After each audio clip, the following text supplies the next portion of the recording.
On the morning of February 16th, 2020, a 39-year-old woman named Faye stepped out of a convenience store in a small village in China.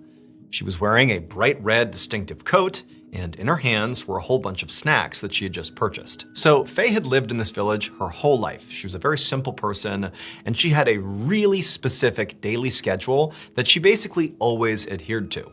And it was, she would get up early, she would throw on her jacket, and she would head out to this convenience store, get some snacks, and then she would either go back home where she lived with her husband, or she would go to her parents' house or her sister's house to pay them a visit. And that was basically what she did every single day. And so this day had started exactly the same as every other day. And after she left the store and she began eating some snacks and, thinking about where she was gonna go next, whether it was her house or a relative's house, she's walking down this road when suddenly she hears people calling out to her. And so she stops and she turns, and there are these 5 people that are clustered together standing at the top of this trailhead. So Faye's village was home to this beautiful hiking trail that started right where these people were standing. The trail went up this mountainside and up into this huge forest where there were all these ponds and waterfalls. It was strikingly beautiful. And that area, the forest with all the ponds, was called the 18 Ponds of the Dragon King. It was called that because there were literally 18 ponds sort of scattered throughout this forest. And then also the village where Faye lived that was right up against it, well, it meant Dragon King in Chinese. But even though Faye had grown up here, she had never once gone on that hiking trail. She had heard about it, and loads of her friends and family had all been up there and talked about its striking beauty. But Faye, she had always stayed away. But there was actually a pretty good reason for that. So Faye, when she was younger, she had this tumor. And in order to get rid of it, she had to take all this medication that was pretty physically harmful and left her with some pretty serious long-term effects. And even though the tumor, did go away and she recovered, that process of recovering and taking all those medications and going to the doctor, it sort of instilled in her this mentality that she was frail and delicate and that she shouldn't take any chances and risk getting hurt. And so she really never did anything that was even remotely risky or even perceived to be risky. Like, for example, hiking up into the mountains. Too risky for her, and so she avoided it. And instead, she kind of developed this really simple, safe daily routine of getting snacks and visiting family, and that's all she ever did. And while in some ways this did, keep Faye safe, it also made her very isolated and lonely. She didn't really have any friends or do anything. She was just kind of stuck in her ways. And so Faye is on this road, and these villagers, these 5 villagers over at the trailhead, have just deliberately called to her by name. They're saying, "Hey, Faye, over here." And Faye's turned and she's looking at them, and they're clearly getting ready to go hike up into the 18 Ponds of the Dragon King. And they tell her, "Hey, come with us, come hiking with us, come check it out." And for Faye, this was so unusual. This was not even remotely how her life went, that there was something in her that for a second just felt really excited.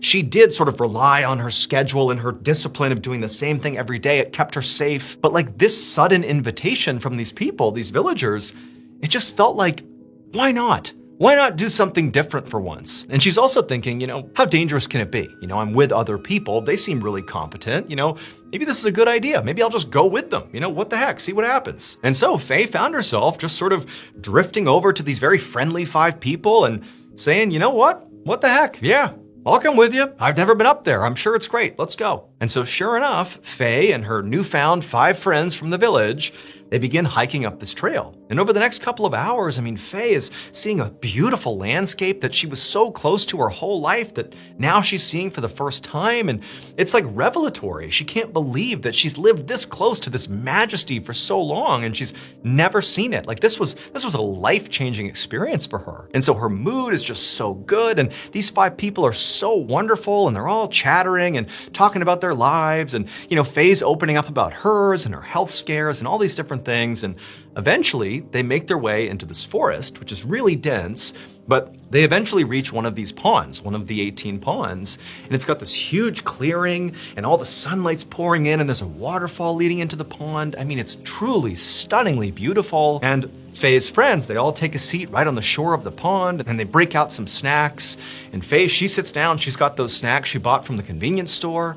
and they basically have a picnic right on the shore. And for Faye, it was like this was the most amazing day, potentially, of her whole life. She had broken out of her comfort zone, she had met these wonderful people who were so inclusive, and here she is experiencing this unbelievable natural beauty, like the day couldn't get any better. But as she was sitting there on the side of the pond, enjoying this beautiful scene, she started to feel really intensely fatigued. And at first she's thinking, oh, of course, I don't really get out much and exercise much, and I just hiked up this mountain into this forest. Of course I'm tired. But she felt herself kind of slumping back on the rock she was on and almost like positioning herself like she might lay down and sleep. And then before long, it was like the world around her began getting hazy, and she could see her friends still talking and they weren't really looking at her. They're just kind of enjoying their food.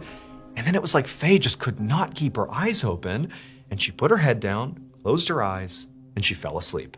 When Faye woke up again, she was still laying in that same spot, but now it was dark. And also, her 5 friends were gone. She was all alone next to this pond in the middle of this forest. And for Faye, it was like immediately this jolt of panic rocketed through her.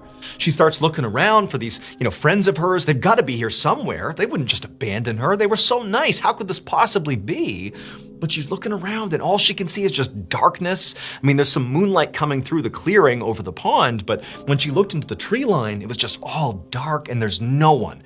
All she can hear is birds and insects, night sounds. And remember, Faye is not somebody who would ever find herself in this position. This is so far out of her comfort zone. Alone at night in this forest, in this austere environment, suddenly it felt very austere, and she's terrified. And at the same time, her mind starts telling her, oh my gosh, this whole thing was a trap. Those 5 people weren't my friends. They brought me up here. They tricked me. They drugged me, or maybe they've left and they're gonna come back and hurt me. And so she's thinking like, oh, I'm in danger. I have to get out of here. And she turns and she looks at the trail that brought them up here. And all she sees is just this dark tree line. And there's this cut path through the trees that's basically pitch black. And she's thinking, I have to walk through that alone in the middle of the night. She didn't have a light or anything that would help guide her way out of here. But as she's sitting there panicking, she's thinking, I have to go right now, like it's life or death. And so she stands up and immediately she feels really weak on her feet. Like she's super fatigued still, but it's like adrenaline is coursing through her body. She's got to get out of here. And she starts stumbling her way into the tree line where it's super dark. And she's trying to stay on this trail, but she keeps deviating because it's so dark. And she's bumping into trees and she keeps hearing noises all around her that she's convinced are these 5 people coming back to hurt her, or animals, or she doesn't know what. I mean, she is in full panic mode here, but just for hours, or what felt like hours, she just stumbled through these trails, getting completely disoriented, and finally she comes to the stream and she just stops and she's sitting there and she realizes, the sun is starting to come up. So she kneels down and she scoops some water into her mouth, and right as the sun comes up across the mountainside, there's enough light that miraculously, she realizes she can actually see a path down the side of the mountain that she believes will bring her back to her village.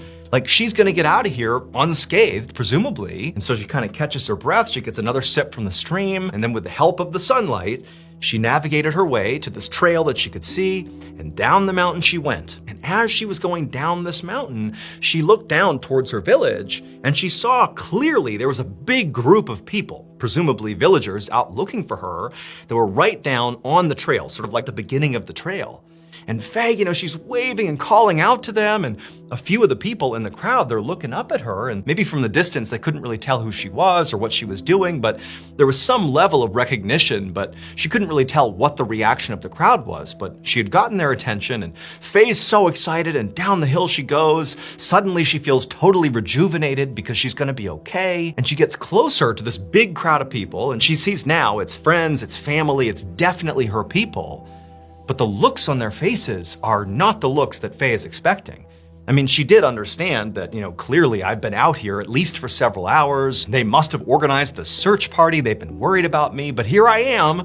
Like, they gotta be relieved now, right? Like, they found me. But no, the looks on all these people's faces were of shock, were of horror, not really sure what to make of Faye coming down the mountainside toward them. And then, when Faye got close enough to the group that she could actually make out individual faces, Faye saw her sister in the crowd.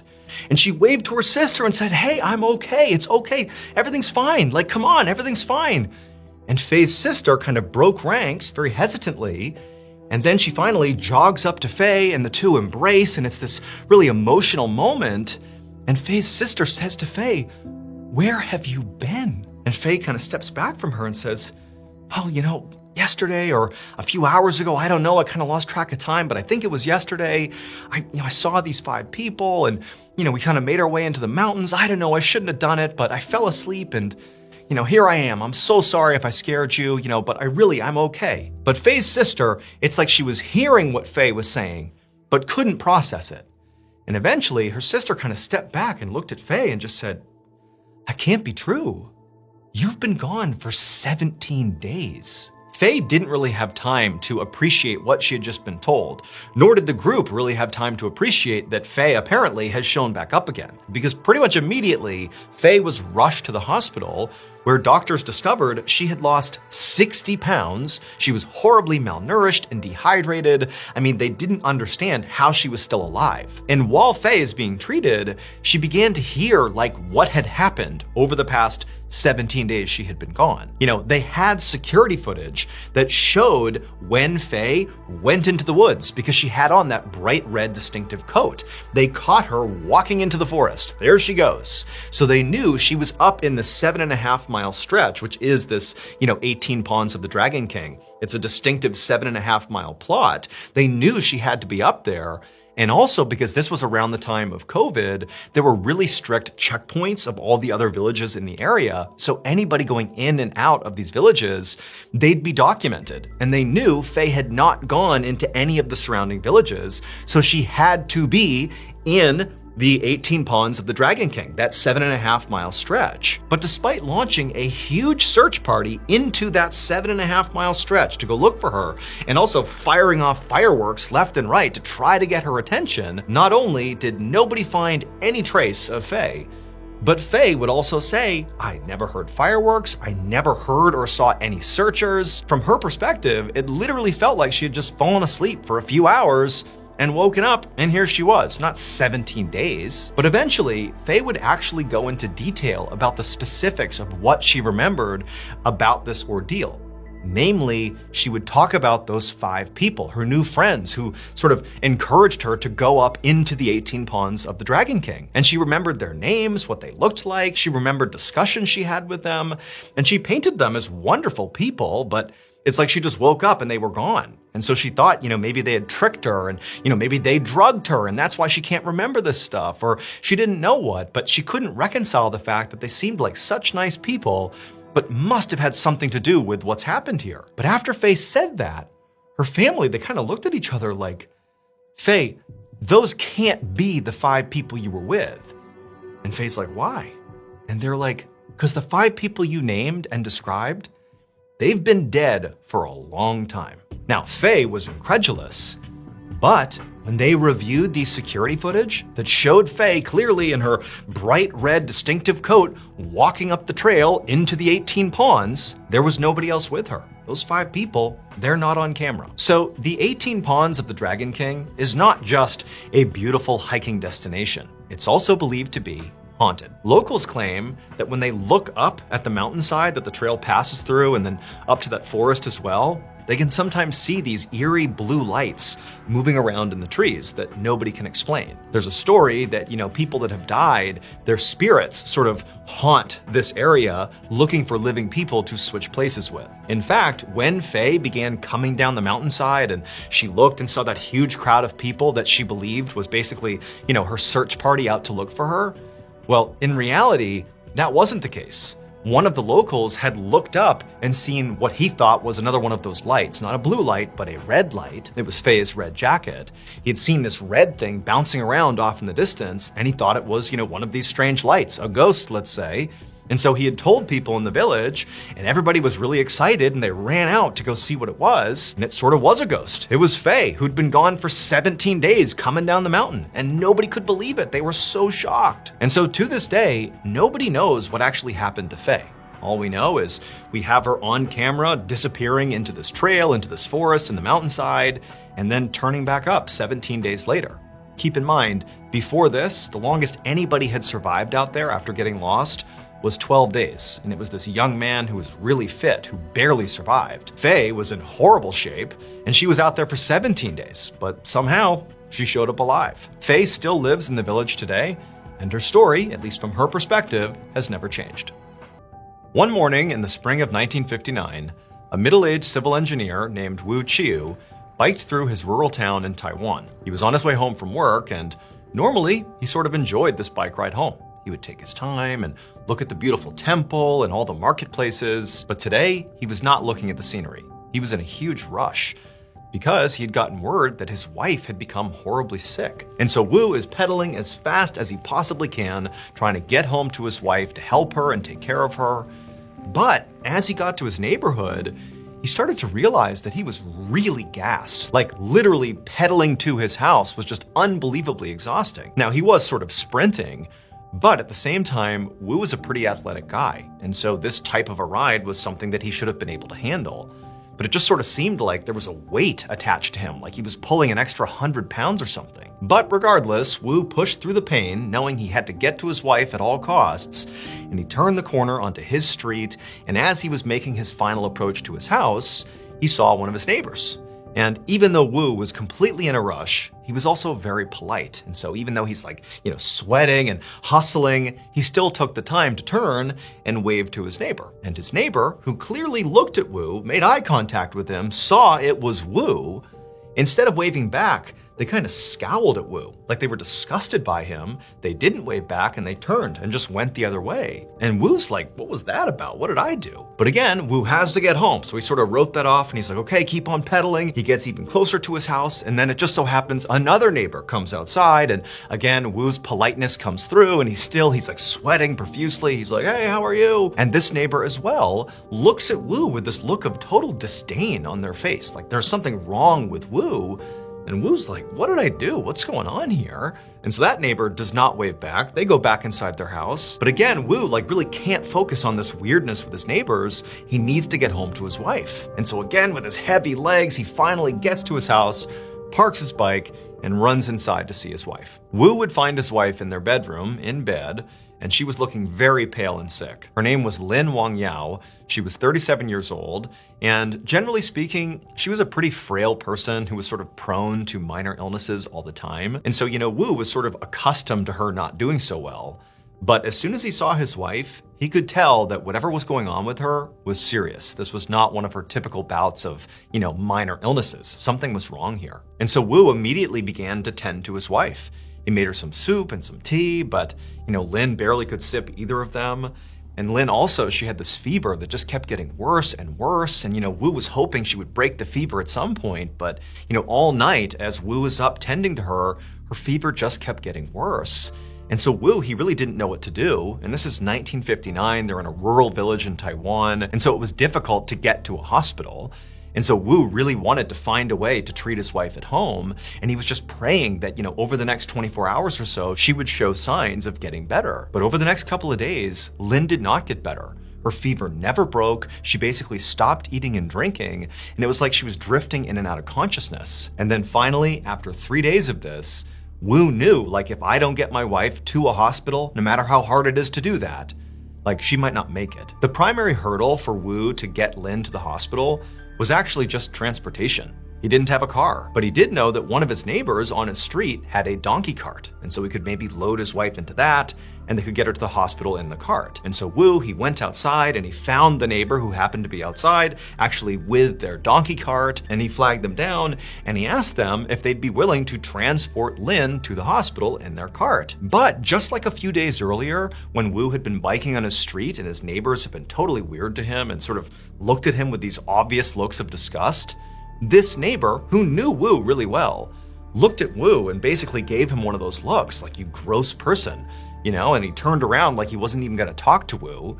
But then Wu, in desperation, just says, look, my wife, she's dying. She needs to get to the hospital. Please do it for her. And at that, this neighbor, clearly despite their misgivings, sort of turns back around and says, fine, we can use the cart and get her to the hospital. And so Wu and this neighbor, they go into Wu's house, they scoop up Lin, they put her on the cart, And it takes several hours, but they do eventually get her to the hospital. And by the time they're there, like, Lynn is basically unconscious.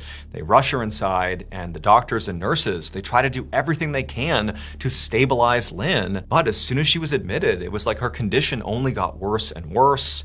And that night, she slipped into a coma, and then she died. Wu was devastated. He and the neighbor took Lynn's body, put it back in the donkey cart, and brought it back to their town. And then Wu began setting up for a funeral service. So in Taiwan, it's customary during funerals to have the body of the loved one be brought into the house where it stays for 7 days before they're cremated. And so Wu, after getting Lynn's body back home, he put her into a coffin, set her up in the living room, and then over the next several days, Wu was at home next to his dead wife as friends and family, and even the neighbors who, clearly had some issue with Wu, they all came in to pay their respects. And while this was happening, Wu, who was already devastated at the loss of his wife, as he would listen to people come in and pray over the body and sort of talk to the body as if she was still alive and talk about how wonderful she was, it really hit Wu hard because it was like he was suddenly realizing how different his life was going to be without his wife. Lynn was a very simple woman. She was illiterate, she really didn't travel, and she was very introverted and quiet, but she was a wonderful wife. She took care of Wu. She cared about him deeply. She was a wonderful cook. And just generally, she made people around her feel safe and happy.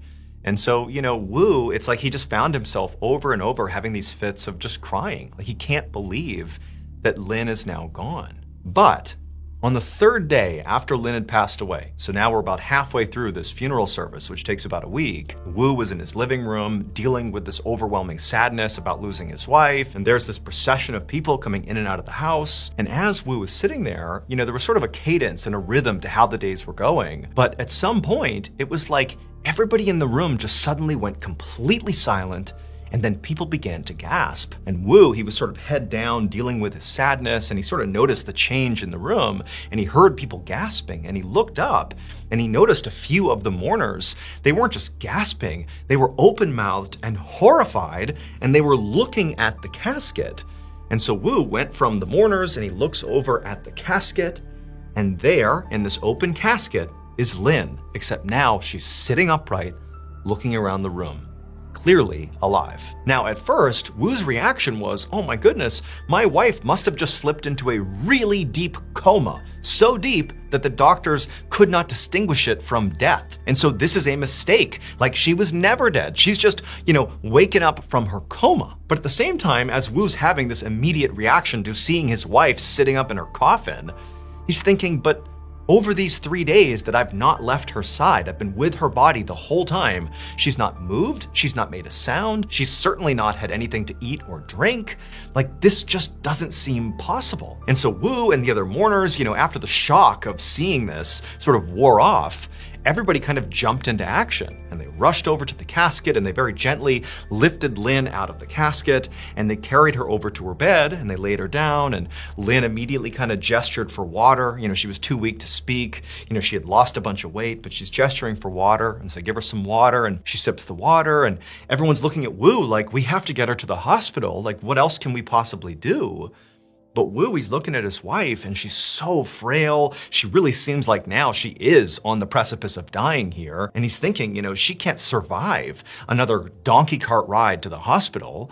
And so we have to keep her here and hope that she, recovers enough that maybe in a day or two we could bring her to the hospital, but certainly not now. And so over the next couple of hours, Wu, along with some friends and family, just stayed by Lynn's bedside, constantly checking on her, making sure she really was alive. And, she was, albeit, very subdued, but she continued to drink water and had a little food. And amazingly, over the span of only a few hours, Lynn went from basically literally being dead to actually seeming to get a whole lot better. In fact, to the point where, Lynn was actually sitting up in bed and, stretching and moving around as if she was completely fine. In fact, in Wu's opinion, it almost seemed like within a few hours, she was actually physically almost better off than she was normally when she was alive. Like, it was a miracle how quickly she was recovering. And so by that night, when Lynn really did seem like she was effectively back to her normal self, the mourners all left and said, okay, well, I guess Lynn's okay. And they left, and then it was just Wu and Lynn. And Wu had no idea how to handle any of this. He was just so grateful that his wife was alive, even though, again, none of this made any sense. Like, this is so shocking. But he's just grateful that she's alive. The next day, when they woke up, Lin was so much better that she was out of bed, walking around the house, really excited to face the day. And Wu's like, dude, you were dead yesterday. Like, what's going on here? But Lin said to him, hey, I want to go out on a walk. You want to go on a walk with me, go to the temple? And Wu, he's looking at Lin, still like unable to comprehend what's happened here. But he's thinking, she does seem like she's in great health right now. And if she wants to go for a walk, great, I'll go with her. And so the two of them went outside and they began to walk. And as they're walking, Wu, he's a pretty athletic guy, remember? He found himself barely able to keep pace with Lin, who was like speed walking towards the temple. And on top of that, as they're walking and Wu's like, gassed as he's trying to keep up with his wife, periodically neighbors would, wave to Lin and Wu, and for just a brief second they would chat. And as Wu listened to Lin speak, he began to notice something really strange. That Lin, maybe he didn't notice it before, but he was definitely noticing it when she was speaking to other people. She just sounded different, like her accent was different. It did not sound like his wife. And the weirdness around Lin's miraculous recovery only got more weird over time. Before Lin died and came back to life, she had been illiterate. But now, she was not only able to read, but she could also read and speak fluent Mandarin, a language she didn't know before she died. Also, Lin used to be a really skilled cook who loved cooking meat dishes in particular. But now that Lin has recovered, she no longer wanted to eat meat. She said she was a vegetarian and basically stopped cooking. Also, Lin began speaking with real authority about the professions of accounting and bookkeeping. And then also she advised her husband to quit his job as an engineer and open up a building materials shop in town because there was a real need for it and he'd make real money that way. And believe it or not, like Wu, he doesn't understand what's going on with his wife, but she really seemed like a force to be reckoned with now. And however she had gained all this extra knowledge, it really seemed like she was sharp these days. And so he was like, all right. And he quits his job as an engineer, opens up this building materials shop, and really quickly, he and his wife began making real money, more money than they had ever made before. And while all this was happening, Wu and Lin became the biggest curiosity in town. The story of how Lin had miraculously come back to life with all these bizarre personality changes, not only was that spreading all around town, but it eventually spread all across the country. It was like everybody was talking about Lin. In fact, this story spread so far that it eventually reached the Taiwanese government. And when they heard about it, they were so intrigued, they decided they would investigate. And so on March 17th, 1962, the Taiwanese government sent for Lin. And Lin was very happy to go. She was ready to tell her story and answer any questions they had. This was all just kind of exciting, the idea that the government wanted to know how she had made this unbelievable recovery. And so the government, they scoop her up and they bring her to this army hospital and they tell her she's going to be meeting with the chief physician there. And so the chief physician, he's inside of the room, he's waiting for Lin. He's never met her before. He's only been told roughly what the story is. There's this woman who's acting really funny after coming back from the dead, and okay, fine, I'm going to talk to her and see what's going on. And so Lin, she walks in the room and the chief physician, he looks at her, she's an ordinary looking woman, and she walks over to him, and before he can even begin a line of questioning, Lin looks at him like with a double take, like there's a moment of recognition, and she says to the chief physician, "Uncle?" And the chief physician is like, "Why are you calling me uncle?" And then Lin would go on to explain why she had just called him uncle, and the chief physician was so shocked by her story that he left the room and he called for his wife. And then when his wife came to the hospital, he didn't tell her what was going on. He just said, "Come with me."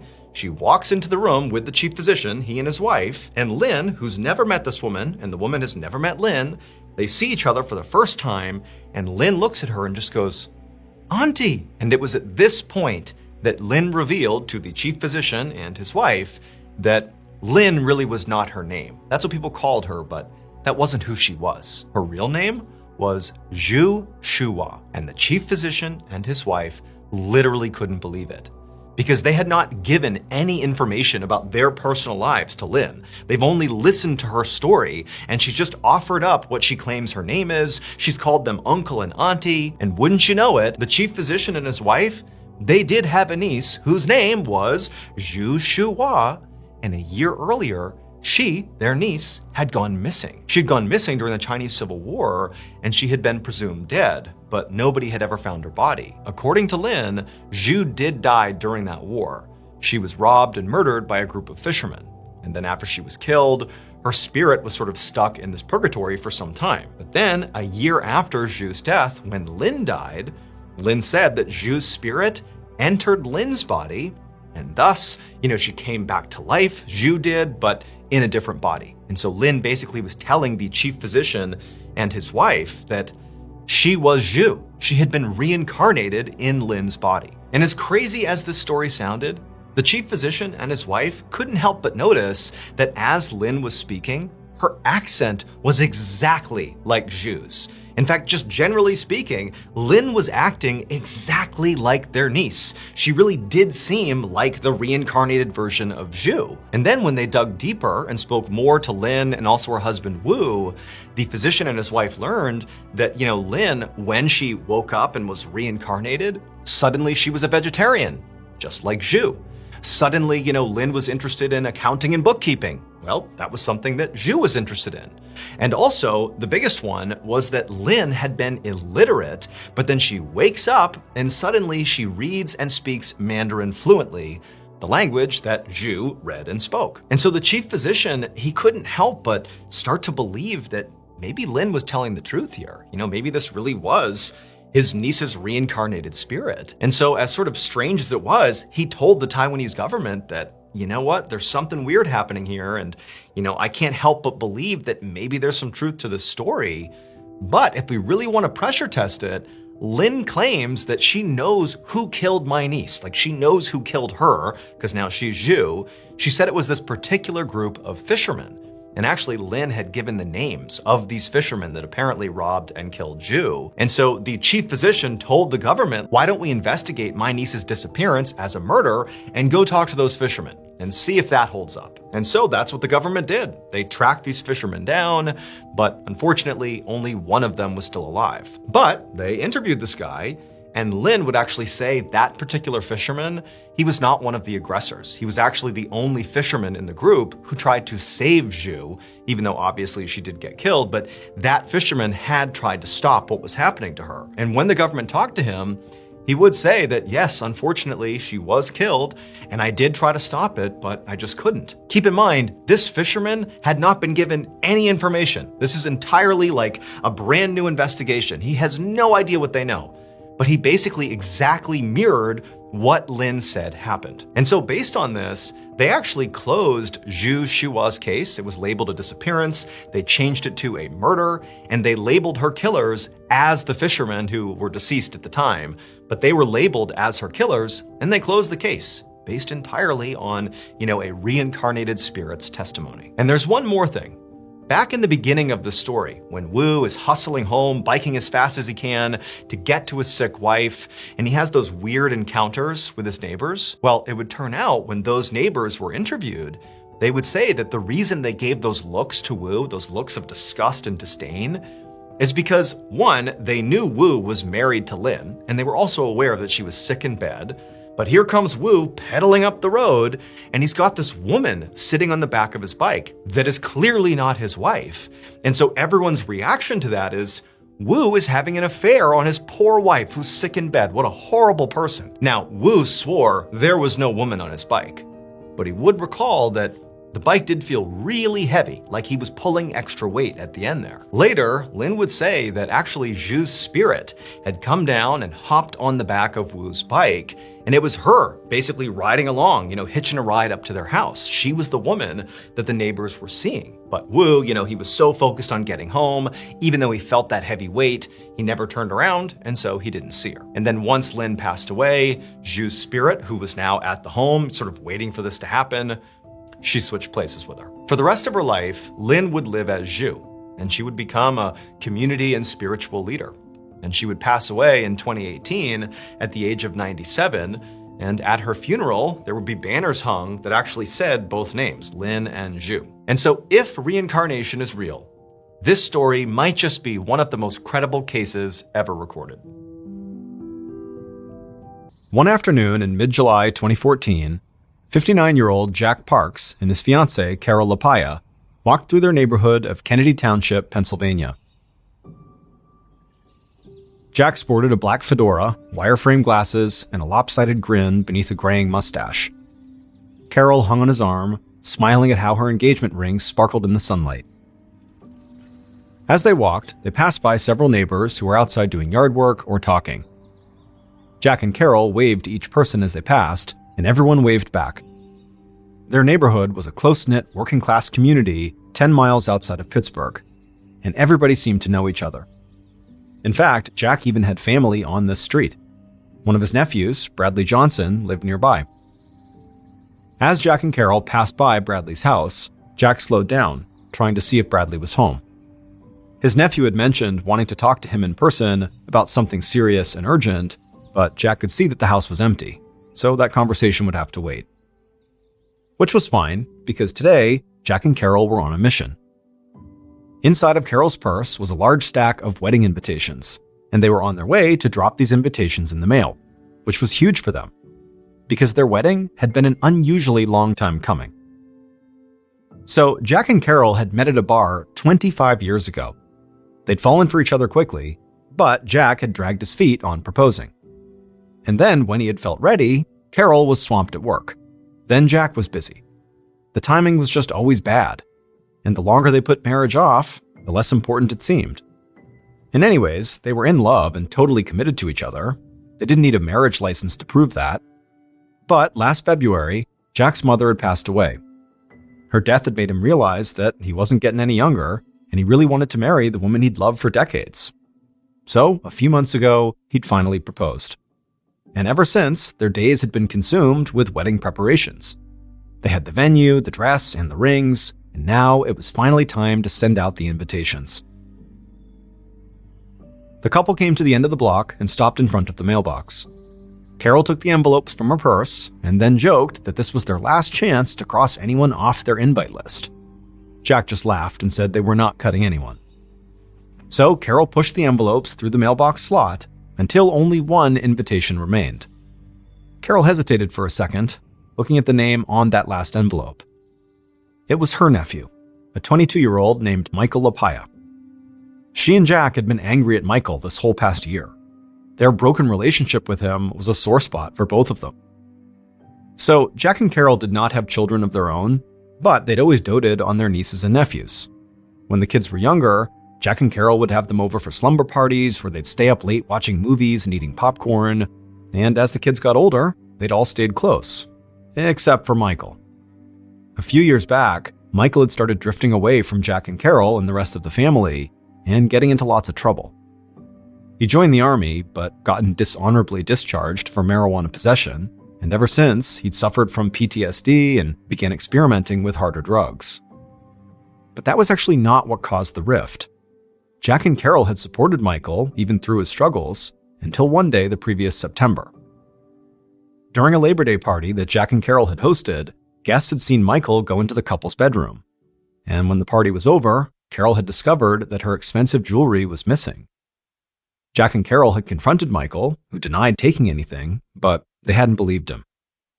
They told him he was no longer welcome in their home, and things had been extremely tense between them ever since. But now, Jack and Carol were ready to make amends by inviting Michael to their wedding. So, standing on the sidewalk, Carol took a deep breath and then dropped Michael's invitation into the mailbox. And suddenly, both Jack and Carol felt a whole lot lighter.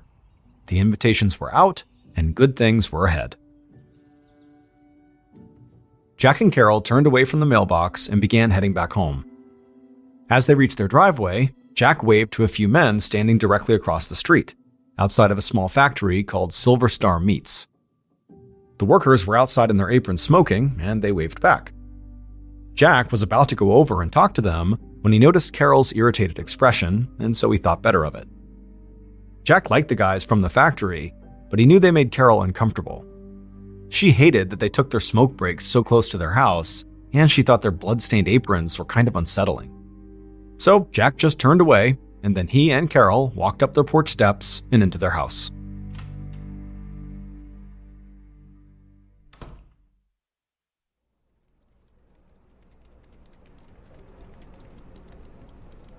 A few days later, on Monday, July 21st, Carol sat at her desk at work, reviewing her to-do list for the wedding. The ceremony was just 6 weeks away, and there was still a lot to figure out. But then, at 10:45 a.m., her cell phone rang. And to her surprise, it was Jack's realtor. Jack had hired this realtor to sell his mother's house after she had died, and now the realtor said some potential buyers wanted to see the house that afternoon. She wanted Jack and Carol to meet her there at 4 p.m. This was all good news, because Carol and Jack had been eager to sell that house as quickly as possible. But before hanging up, Carol asked why the realtor called her instead of calling Jack. The realtor said they did call Jack first. He just didn't answer. This seemed odd to Carol. As soon as she hung up, she tried Jack's cell phone, and it rang several times before going to voicemail. She left him a message, then hung up and called the house. And as it rang, she expected to hear Jack's voice any second, but again, the call went to voicemail. Carol just sat there, trying to ignore the sick feeling of dread in her stomach. Jack knew what a worrier she could be, so he always answered her calls. But she told herself that maybe he was in the shower, or maybe outside mowing the grass without his phone on him. He would probably call her back any minute. But the clock kept ticking, and by noon, Jack still had not called. And so Carol tried him again, but he still didn't answer. Frustrated, she dropped her phone back in her purse and just focused on her computer, trying to ignore her mounting anxiety. But by 2:30 p.m., when still Jack had not called, so now it's been 3.5 hours since that first missed call, Carol just couldn't take it anymore. So she left work and began heading straight home. 20 minutes later, Carol pulled up outside of her and Jack's house. And right away, she saw that the garage door was open and Jack's car was inside, which meant he had to be home. Carol felt relieved. She was sure Jack would explain why he had missed her calls, and better yet, they'd still be able to make their 4 p.m. appointment with their realtor. But as Carol got out of her car and started up the walkway, she saw something that made her stomach drop all over again. So Jack and Carol's front porch was enclosed by a gate, and both Jack and Carol always kept the gate closed because their dog was a runner, and they wanted to make sure he didn't get out. But now Carol saw the gate was wide open. Carol rushed through the gate to the front door and turned the knob. But even though the doorknob turned, meaning it was unlocked, the door didn't budge when she pushed on it. That's when Carol realized the deadbolt inside, which they never used, must be locked. And now her anxiety turned to actual fear. Between the deadbolt, the open gate, and Jack not answering his phone, she was certain something had to be wrong here. Carol's hands shook as she dug through her purse for the house key, then struggled to get it into the lock. Finally she did, the deadbolt turned, and the door swung open. Carol stepped inside with her heart pounding, but the house was silent and still. She took a few steps further in, and then her eyes suddenly fell on something under the coffee table inside of the living room. For a second, her brain couldn't even compute what she was looking at. But then, when it clicked, she let out a scream. Because underneath the coffee table was Jack. He was lying face down on the carpet with a pool of blood under his head. Carol rushed over to Jack and shook him, but he didn't move or make a sound. And so in a panic, she found her phone and dialed 911. When the dispatcher picked up, Carol shouted that there'd been some kind of horrible accident. Her fiancé must have fallen and hit his head on the coffee table. And she begged the dispatcher to please send help now. Moments later, police and first responders arrived, and they had to physically drag Carol away from Jack's side. Carol watched as they knelt beside her fiancé and checked for a pulse, but they didn't find one. Carol's world crumbled. She knew Jack was dead.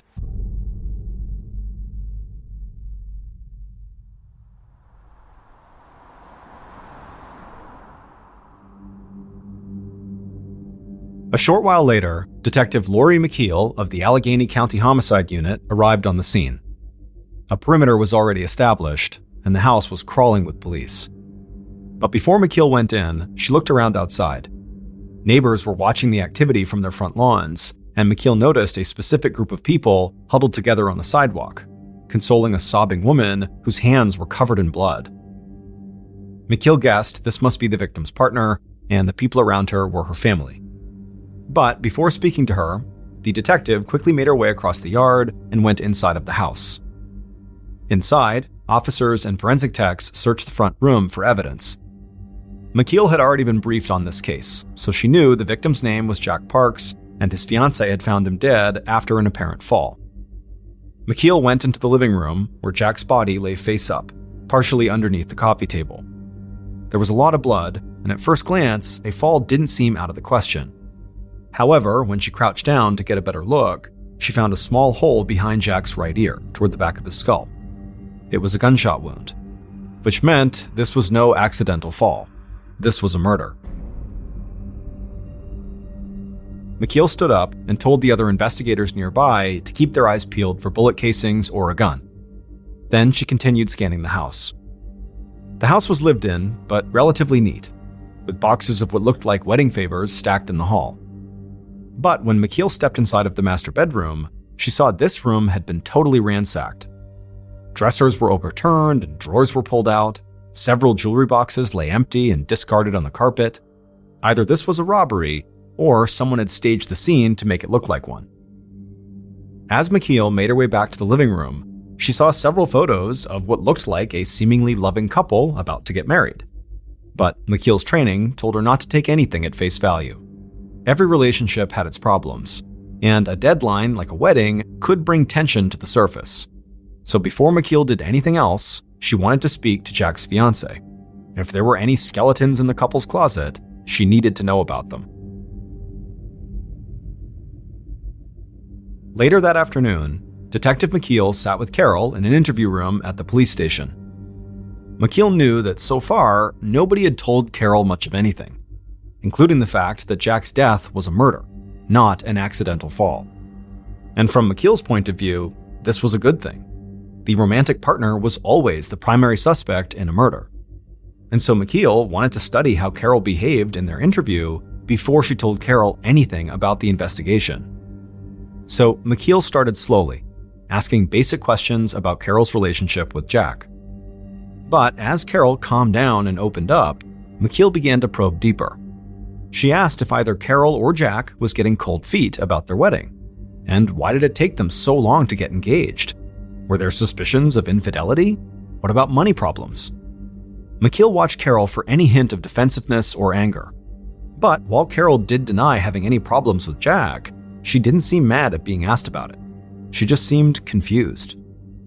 So, McKeel decided to ask a question that she knew would increase the pressure, by making it obvious that Carol was now a suspect in a murder.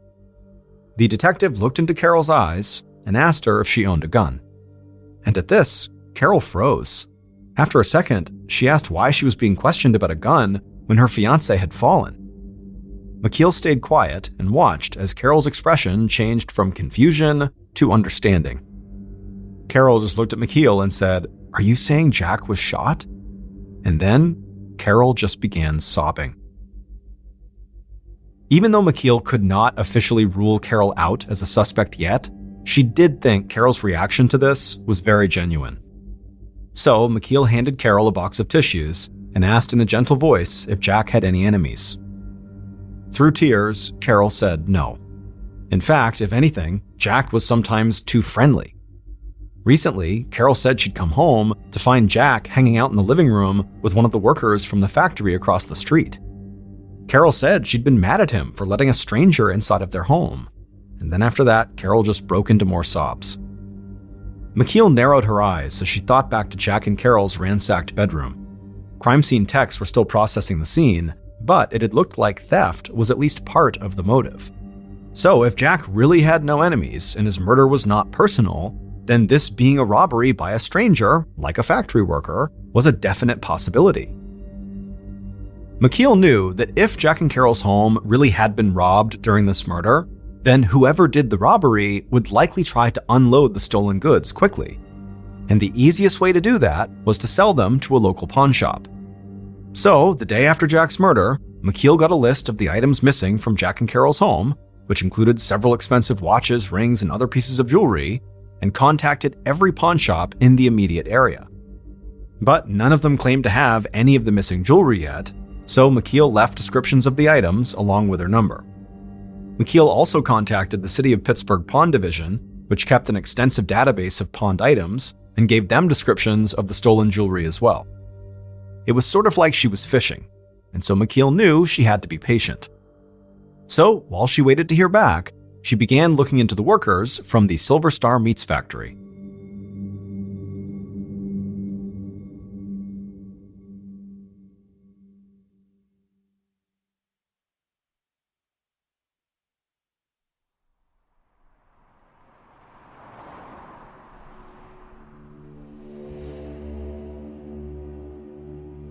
Within a few days of the murder, McKeel led a team of officers to that factory. And as soon as she stepped out of her car, she could see that anybody standing right outside of the factory would have a clear view of Jack and Carol's front door and garage. From speaking to Carol, she knew Jack had been friendly with several factory employees, and on at least one occasion had invited them into his home. And so those types of visits would have been perfect opportunities to learn the layout of Jack and Carol's house and to figure out where they kept their valuables. Once inside the factory, McKeel and her officers began interviewing close to 40 workers, one by one. And pretty quickly, they identified the man who'd been invited by Jack into their home. His name was Ronald Blevins, and he had a criminal history of petty theft and assault. To McKeel, this was promising. But Blevins had not been at work on the day of Jack's murder because he was on a scheduled vacation. Now, McKeel did not think this made him any less of a suspect, but this early in the case, there wasn't any physical evidence to connect him to the crime, so she couldn't arrest him. As McKeel and her team left the meat factory, she felt a bit deflated. She really needed the forensics to come back if she was going to make any real progress on this case. Fortunately, though, there would be new evidence for her waiting back at the station. A copy of Jack's autopsy report was sitting on McKeel's desk. She opened it and began reading. And right away, she saw something important. Other than the gunshot wound, there were no bruises or scratches found anywhere on Jack's body. There was no sign of a struggle at all. And so McKeel knew this could mean that the killer broke into the house and then surprised Jack and shot him from behind, or it could mean Jack knew his killer and had let this person inside of his house.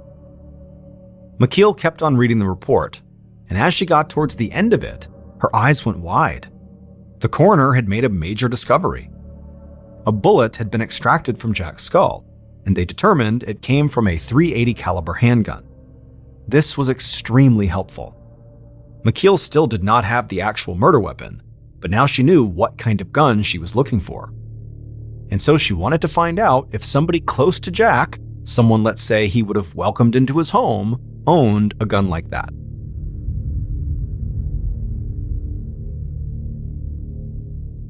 Over the next few days, Detective McKeel interviewed Jack's friends and family, and most of them echoed Carol's comments that Jack got along with everybody.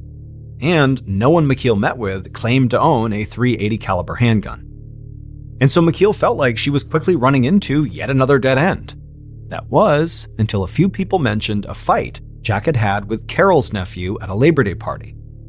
And also folks mentioned that one of Jack's nephews, so a different nephew, was looking to hash out a serious and urgent matter with his uncle in the days right before the murder.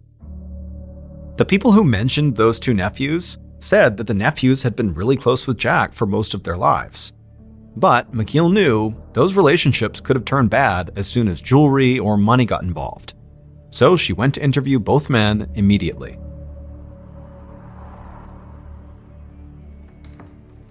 The first house she went to belonged to Carol's nephew, Michael Lapaya, the Army veteran who Jack and Carol had accused of stealing at their Labor Day party. When she began questioning Michael, he didn't deny that he and his uncle had a falling out.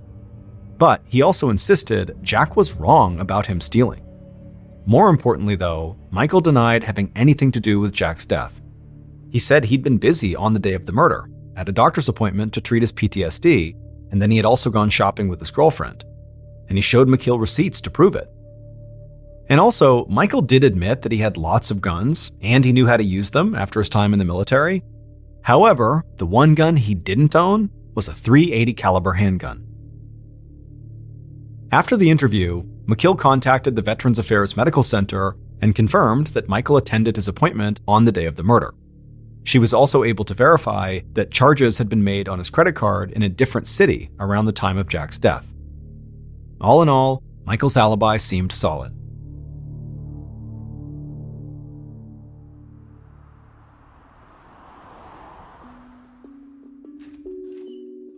So, Detective McKeel headed back to Jack and Carol's neighborhood to meet with the second nephew that Jack's friends and family had mentioned. This was Jack's nephew, Bradley, the one who lived on the same street and had been apparently wanting to speak with Jack in person about something serious and urgent. Now, from what other people had already told her, McKeel knew Bradley was mad at Jack for selling his mother's house, because Bradley thought the property should stay in the family. She also knew Bradley and Carol didn't really get along. To McKeel, this sounded like a pretty deep-rooted dispute, and she expected Bradley to be cagey when they spoke about it. However, once they sat down at Bradley's kitchen table, what Bradley actually said blew McKeel away. Right off the bat, Bradley said that at 10:30 a.m. on July 21st, which was the day of the murder, he'd waited until Carol had left for work and then walked over to Jack's house to confront him. Bradley said once Jack let him inside, he'd immediately asked Jack to halt the sale of his grandmother's house. Bradley was struggling financially and wanted to move into his grandmother's house with his girlfriend to save money. Bradley said Jack seemed open to the idea, but he refused to make a decision right then because he wanted to speak to Carol first. And at that point, Bradley knew he was not going to get the house, because he knew Carol would not like the idea and she would convince Jack to keep trying to sell the house. So Bradley told McKeel he'd just given up and left Jack's house sometime around 11:15 a.m., a little more than 3 hours before Carol would arrive home and find Jack dead. As Bradley finished up the story, McKeel was stunned silent. Bradley had just openly confessed to being inside of Jack's home, alone with him, on the day Jack died. And also, Bradley admitted that he had been there arguing over a property worth hundreds of thousands of dollars. But, amazingly, Bradley still wasn't done with his story. Just as McKeel was about to leave, he casually revealed one more fact. He told her that he did in fact own a .380 caliber handgun. McKeel confiscated Bradley's gun, then raced back to the station to have it analyzed by the ballistics lab to see if it was the murder weapon. It would take a while for the results to come in, but McKeel barely had to wait before she got another huge break in the case. That day, a member of McKeel's team told her he'd finally received a call back from a pawnshop owner in a nearby town. According to that owner, a young couple had come into their shop on July 21st, the day of Jack's murder. And this couple had wanted to sell a bunch of jewelry, including gold chains and rings. And the owner noticed that several of these pieces had been smashed and mangled, which made the owner suspect that these could be stolen. And so as a result, he had not purchased these pieces of jewelry, but he'd convinced the couple to let him take a few photos of the jewelry, and then after the couple left, he contacted the police in the area. And it had taken 3 days for those police to connect the incident to Jack's case and then get in touch with McKeel's team. But as soon as McKeel got this news, she went straight to the pawn shop to review the photos of the potentially stolen items. And when she saw these photos, there was no doubt that was Jack's jewelry. Now, this pawn shop did not have a security camera, so there was no footage of the couple who tried to sell Jack's stuff. But McKeel showed the pawn shop owner some photos of local criminals along with dozens of people of interest in Jack's murder case, which included Jack's nephew Bradley. And as these pictures were being shown, the owner suddenly stopped McKeel and pointed out one person in particular and said, "Yep, that's the man I saw." And to McKeel's surprise, it was not Bradley. The man the pawn shop owner picked out was named Brian Gibbons. He had a record of theft, and the police knew of him, but they hadn't remotely considered him as a suspect in Jack's murder because Brian had no known connections to Jack. But now, armed with this new information, McKeel left the pawn shop and headed to Brian's house. And as soon as Brian saw her, McKeel could tell she'd taken him by surprise. Brian denied having any knowledge of the murder, but when McKeel looked in his bedroom, It was absolutely littered with purses and jewelry. None of the items belonged to Jack or Carol, but a lot of the stuff had been reported stolen. This meant McKeel could charge Brian and hold him in custody while she looked for a connection to Jack's case. And so that's what McKeel did. She arrested Brian for theft. However, she still wasn't totally sure if he'd actually played a role in Jack's murder. McKeel had basically convinced herself that Jack's nephew, Bradley, was the killer. But now, Brian had come out of left field, and he seemed like an equally strong suspect. And so McKeel wondered if maybe these two men had worked together, with Bradley actually committing the crime and then passing off the jewelry to Brian to sell. But McKeel had no evidence that these two men even knew each other. And until the ballistics results came back, she didn't even know if Bradley's gun was the murder weapon. It was like suddenly McKeel had gone from having a case full of dead ends to having a case with too many good suspects. It would take another week before the final piece of evidence fell into place.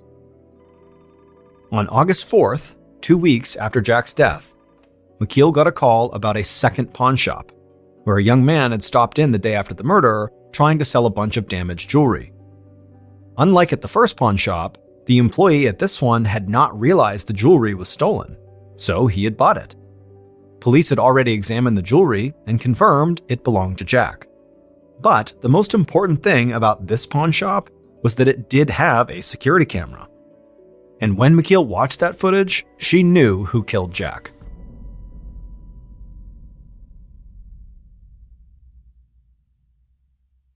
Based on that surveillance footage, evidence collected at the crime scene, and interviews conducted throughout the investigation, the following is a reconstruction of what police believe happened to Jack Parks on the morning of July 21st, 2014.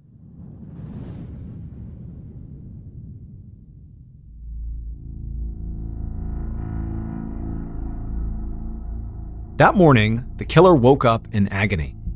They lay in bed for several minutes, drenched in sweat. Their cramps were getting worse. And beneath the pain, a horrible, clawing hunger was growing, demanding to be fed. From the next room, their partner shouted that they were heading off to work. At this, the killer scrambled up, yelling for their partner to wait. The killer dragged themselves out of bed and stumbled from the room. With a wild look on their face, they told their partner to call in sick today. They were going for a ride.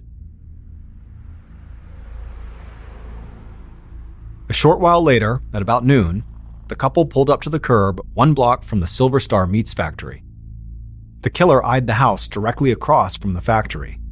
The garage was open, and Jack's car was inside. He was home. The killer reached inside the glove box and took out a .380 caliber handgun. They told their partner to drive away if they weren't back in 30 minutes. Then they pocketed the gun, pulled the hood of their sweatshirt over their head, and got out of the car. The killer's heart pounded as they hurried down the sidewalk, avoiding eye contact with the meat factory employees, just standing about in their blood-stained aprons. The killer reached Jack's house, headed up the walkway, went through the front gate, and right to the door. They knocked and then waited. When no one answered, they urgently knocked again. The door opened. Jack looked out and quickly waved the killer inside. Jack turned away from the door and asked the killer if he could get them something to drink. But the killer didn't answer. Instead, they followed Jack through the doorway and into the front room, and there, they stopped, drew the gun from their pocket, raised the barrel just inches from Jack's right ear, and fired. The bullet struck Jack in the back of the head. He fell, dead before he even touched the ground. And immediately, the killer bolted upstairs to the master bedroom, where they tore through the dresser, ripping out drawers and dumping the contents all over the floor. It didn't take long to find what they were looking for. They quickly dug through the room and found Carol's jewelry box and Jack's rings, chains, and watches. The killer stuck the items into the pockets of their sweatshirt, feeling a thrill of victory. Soon, that gnawing hunger would be satisfied.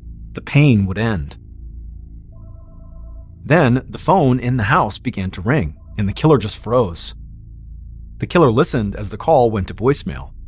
Carol's voice echoed from the machine, asking why Jack wasn't picking up his cell phone, telling him that somebody was interested in buying his mother's house, and they needed to get there by 4 p.m. to open it up. Then Carol said she loved him and hung up. As soon as the voicemail ended, the the killer rushed back downstairs to the front door. They grabbed the key off an end table to lock the deadbolt, but then something caught their eye. And once again, they froze. The killer saw Jack's feet jutting out from behind the coffee table. Beyond that, the killer saw the whole living room. It was a place with a lot of happy memories, where they, the killer, had spent countless slumber parties eating popcorn and watching movies with their cousins. A lump began to form in the killer's throat as they looked at a particular photo on the wall. Their 10-year-old self was smiling right back at them. The killer looked down at the floor, said goodbye to their Uncle Jack, and left.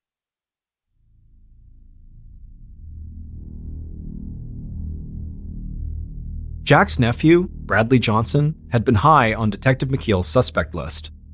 But when the results of the ballistics test on Bradley's .380 caliber handgun came back, it did not match the murder weapon. Also, at that second pawn shop where they had surveillance footage, it was not Bradley who McKeel saw, because Bradley didn't kill his uncle. Carol's nephew, the disgraced Army veteran Michael Lapaya, did.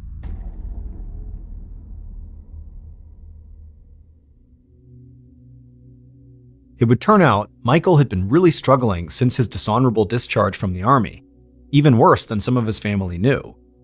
He'd started using heroin and begun stealing to support the habit.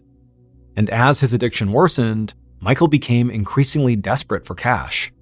And in July 2014, he saw a quick way to get it, by killing Uncle Jack and stealing his jewelry.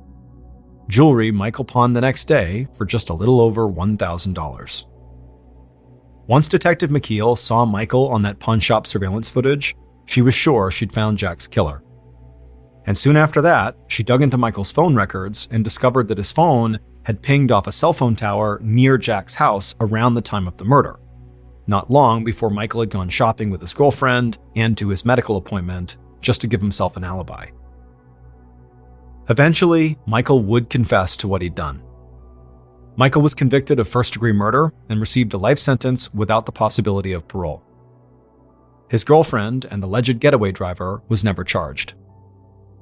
As for Brian Gibbons, the jewelry thief who Detective McKeel thought could be connected to this case, he was ultimately cleared of any involvement.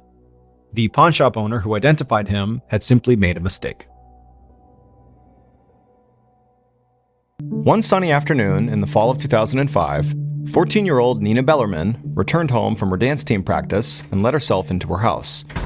She knew her mother, Jackie, was still at work, so she went to the kitchen to look for a note from her. And sure enough, there was a post-it note on the counter. It said that one of her mother's coworkers had called in sick, so Jackie had to cover for them. That meant she'd be working a double shift and wouldn't get home until after Nina had gone to bed.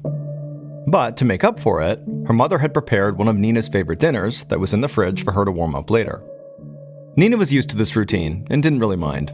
Her mom managed a local bar in suburban Maryland, which meant she often worked late. So Nina had gotten good at taking care of herself. After finishing up her homework, Nina microwaved the dinner her mother had left for her and ate it while watching TV. After that, she went to take a shower. Standing under the hot water, she massaged shampoo into her hair and relaxed. However, when she reached for the conditioner, Nina noticed a large clump of hair caught between her fingers. I mean, she was used to losing hair in the shower, but this was more than normal. She rinsed the hair down the drain and then reached up and began feeling along her scalp to see if there was something wrong with her head. And eventually, her hands touched something very strange. There was this circular, totally bald patch of skin on the right side of the top of her head. Nina was totally shocked. She didn't understand how so much hair could have fallen out all at once. And so as she was grappling with this new information, she sort of leaned forward to let the water rinse off the bald spot. And as she did, another chunk of hair fell onto the ground. Nina practically screamed. She backed away from the water and turned off the shower, and then she looked down and saw the drain was completely clogged with her hair. Nina grabbed a towel and hurried to call her mom.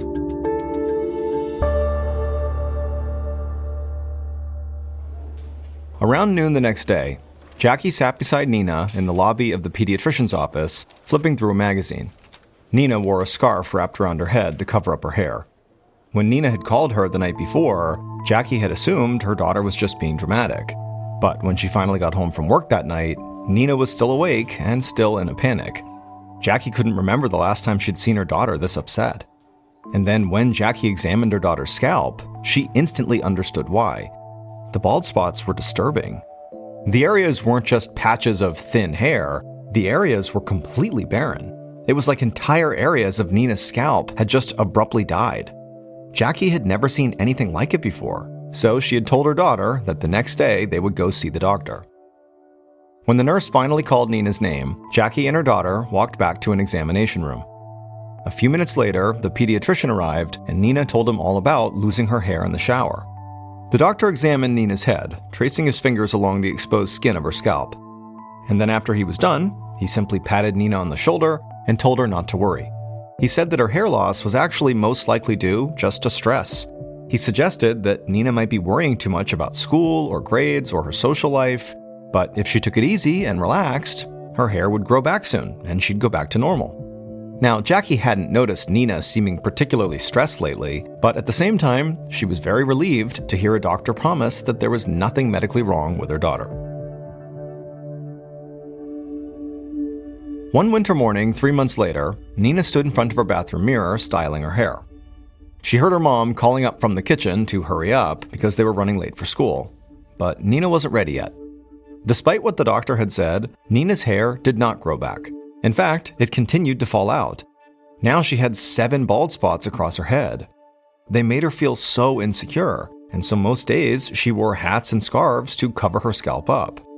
However, her friends all noticed and asked her, what's going on? Nina was always too embarrassed to tell them, but at the same time, she was also just plain confused. She didn't know what was going on. She didn't understand it at all. The doctor had told her to just, stress less, but how could she possibly do that when her hair was falling out in high school? After another 20 minutes went by in the bathroom, trying her best but really failing to arrange her hair to hide the bald spots, Nina finally just lost her patience. Nothing looked right. She couldn't go to school like this. Nina stormed out of the bathroom and told her mom that she needed to go back to the doctor. Jackie put her coffee down and gave her daughter a long hug, and as she did, she told Nina she would set up another appointment with the doctor, and she promised they would figure out how to fix this. Nina was grateful for her mother's support, but at the same time, she felt so impatient and overwhelmed. She had never heard of something like this happening to other kids her age. It just didn't make sense. Making it through high school as a teenage girl was hard enough already, and so adding in losing your hair on top of that was recipe for a disaster. A few days later, Jackie drove home from the doctor's office as Nina sat silently in the passenger seat. This visit had been a huge disappointment. The pediatrician had carefully inspected each of Nina's new bald spots, but once again, he promised there was nothing serious to worry about here, and his advice stayed the same. Nina just needed to stress less. He told Jackie that her daughter's hair loss was simply a side effect of teenage anxieties. When the doctor said this, Jackie had watched Nina's face crumple with frustration. On the drive home, Nina begged her mother to let her drop out of school, but Jackie told her that that really wasn't actually possible. Practically speaking, Nina wasn't old enough to legally stop attending school, no matter the reason. And also, Jackie reminded Nina that her education was more important than anything else, even if she had to suffer through some embarrassing hair loss. As soon as Jackie parked in the driveway, Nina jumped out of the car and ran inside. Jackie followed along after her and found her daughter on the couch with her head in her hands. Jackie sat down next to her and began to rub her back. She swore to Nina that everything would be okay eventually. They had navigated other challenges together, and they'd find a way through this too. But Nina didn't say anything. Instead, she pushed her mother's hand away, stood up, and stormed upstairs to her bedroom, slamming the door behind her. A couple of hours later, in an attempt to brighten her daughter's mood, Jackie ordered dinner from Nina's favorite pizza place. However, when she knocked on Nina's bedroom door with a couple of slices, Nina said she wasn't hungry. She said she was too depressed to eat and just wanted to be left alone. Jackie spent the rest of the night thinking about how she could even help her daughter, but she just felt lost. Nina was more stressed now than Jackie had ever seen her. And so if the doctors were right that her condition was due to stress, well, then it was likely about to get much, much worse.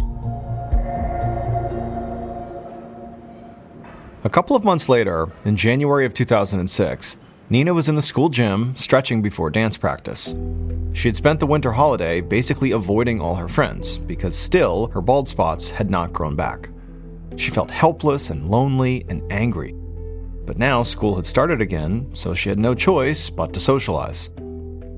The dance team captain began to walk them through their new routine, but as they did, Nina couldn't quite get the hang of it. Her legs felt unsteady, and she kept losing her balance. Then, while trying to do this new high-stepping movement, the right side of Nina's face suddenly rippled with pain. It hit her like an electric shock that was so strong, Nina almost fainted.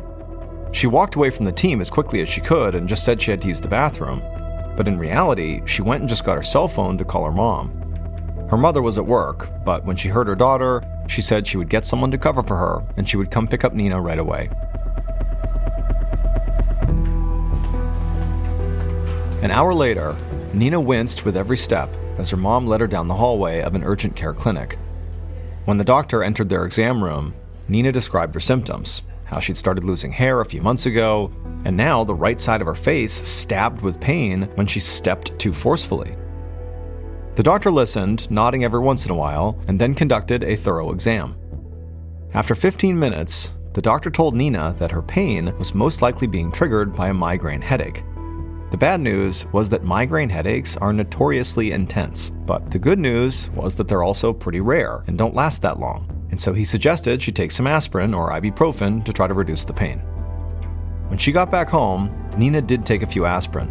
However, that night when she was up in her bedroom, the right side of her face still tingled with pain.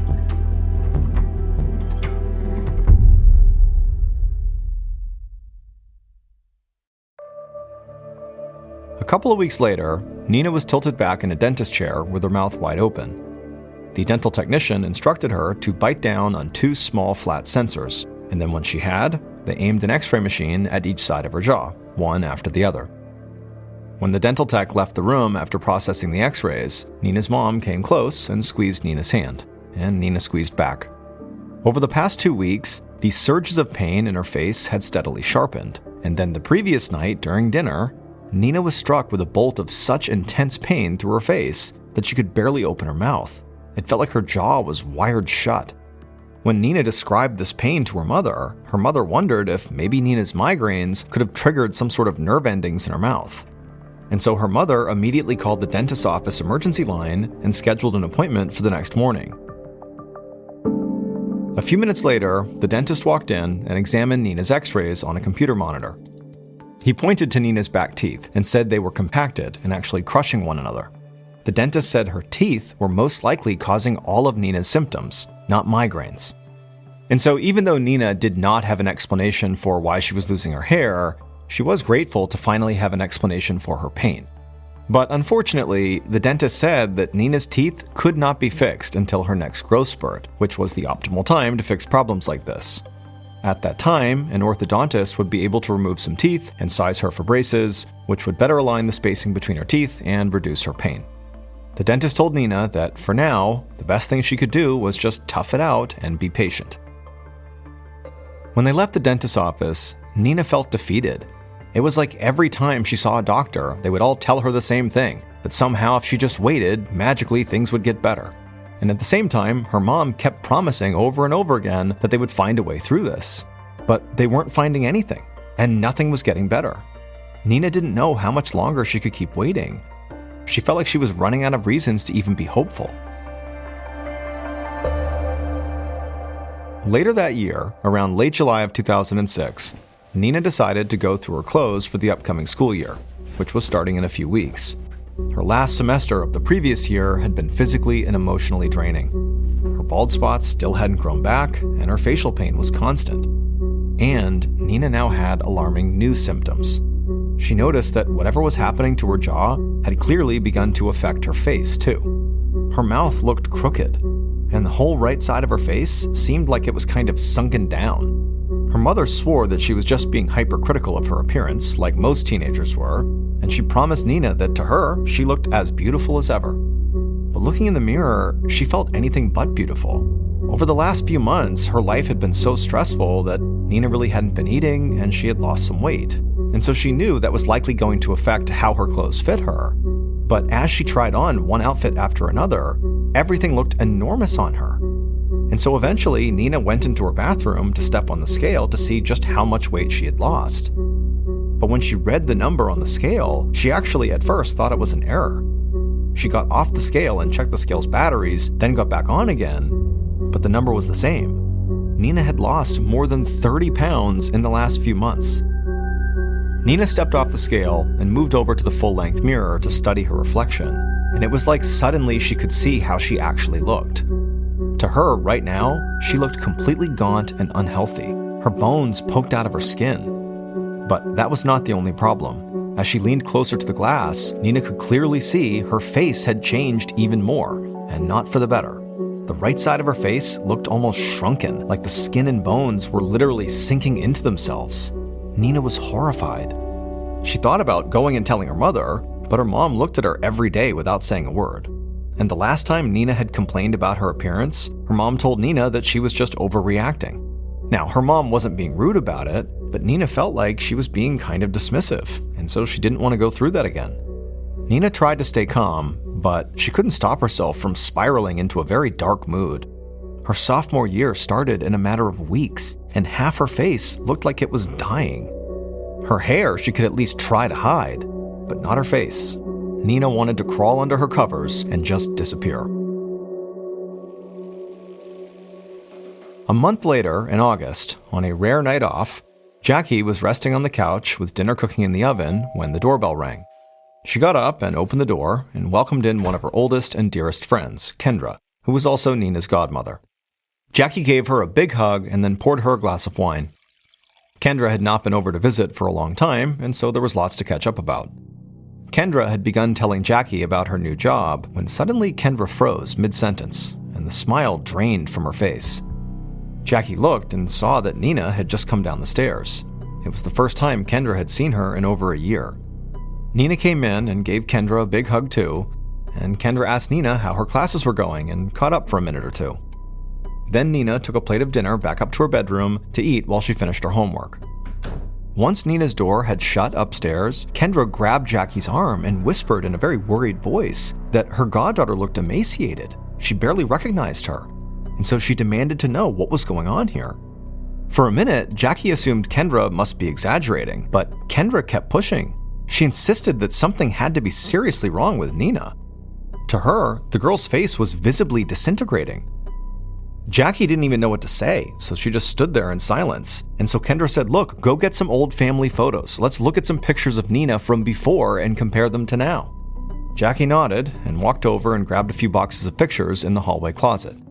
Standing at the kitchen counter, Jackie thumbed through the images. And at some point, Kendra picked up a photo of Nina from middle school and she held it up for Jackie. The picture was only a few years old. It was of Nina following a soccer game. She was smiling and sweating and holding a bottle of water. And when Jackie saw it, it was like suddenly seeing what her daughter's smile actually looked like flipped a switch for her. Jackie realized she hadn't seen that smile in a long time. In fact, she recognized now that her daughter's face did look completely different, and not in a good way. Something had changed, but she didn't know when, or more importantly, how. Jackie also felt the sudden stab of shock as this realization sank in. She didn't understand why she hadn't been able to see or accept how dramatically her daughter had changed until right now. But at this point, it didn't matter. All that mattered was it was absolutely clear that something was wrong with Nina. Jackie needed to find someone who could help ASAP.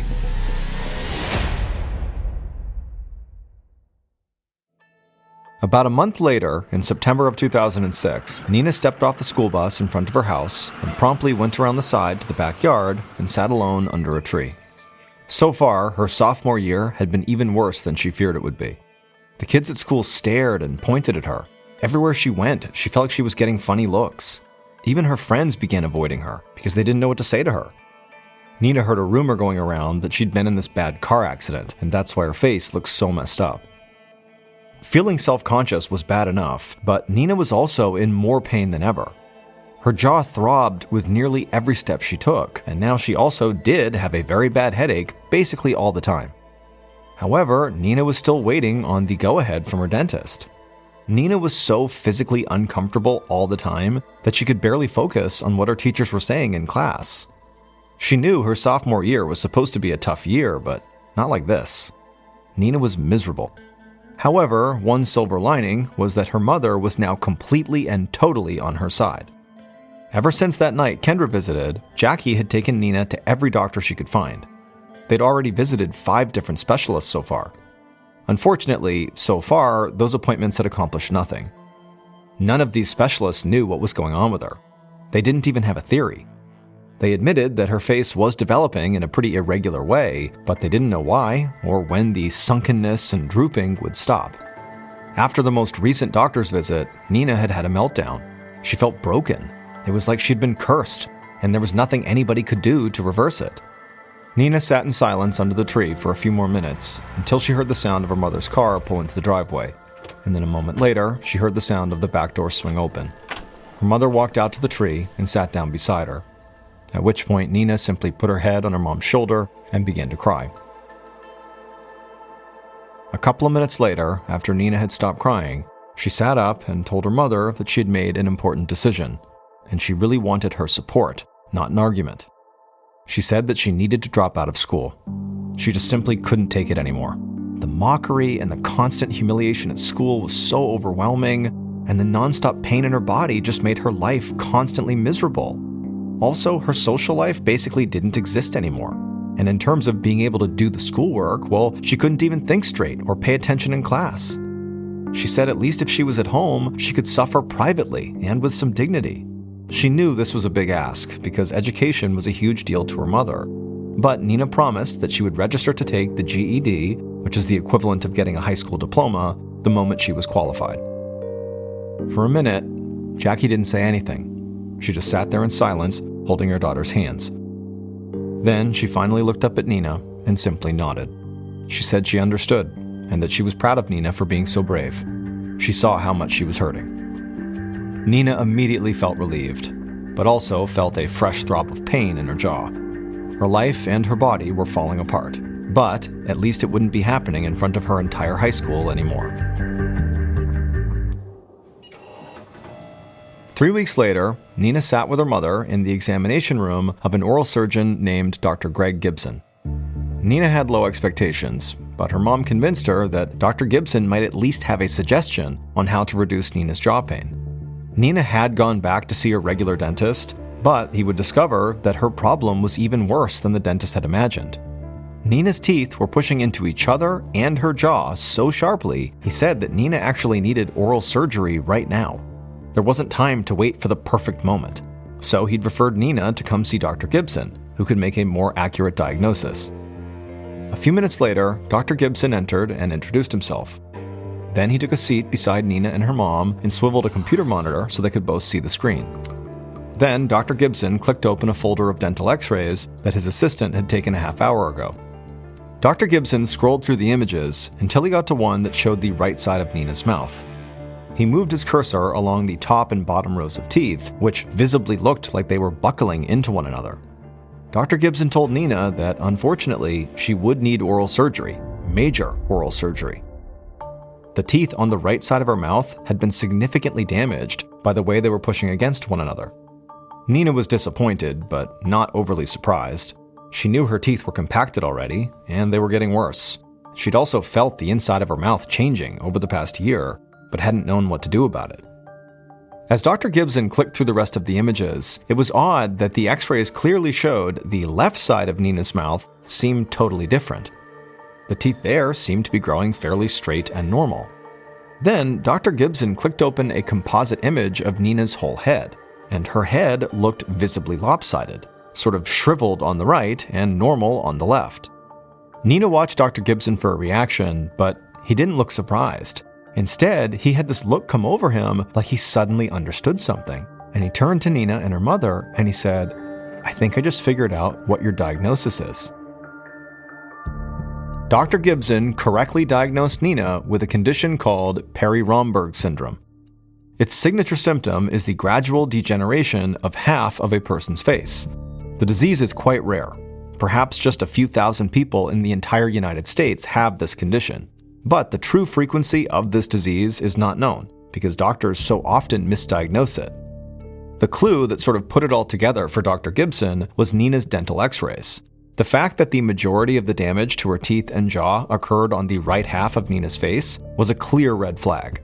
But his suspicions were confirmed by Nina's bald spots, which corresponded with her impacted teeth. Most of Nina's bald spots were clustered on the right side of her head, where all the teeth were crushed together. With Perry-Romberg syndrome, damaged nerve endings prevent proper blood flow to one side of the patient's head, which causes the muscle and tissues there to slowly die. Nina's scalp was the first area to decay, so that's why her hair began to fall out. Next, when the bones in the right side of her jaw stopped growing, her teeth started buckling inwards. Gradually, this started impacting other nerves in Nina's face, causing endless stabs of pain for the teenager. Eventually, the entire right half of Nina's face began to shrivel and cave in. Unfortunately, there is no cure or treatment for Perry-Romberg syndrome. Typically, the condition stops on its own around the time patients reach their late 20s, but doctors still don't know why this is. And so, until her late 20s, all Nina could do was try to manage her pain with a regimen of prescribed medications, try to be patient, and just wait for the syndrome to run its course.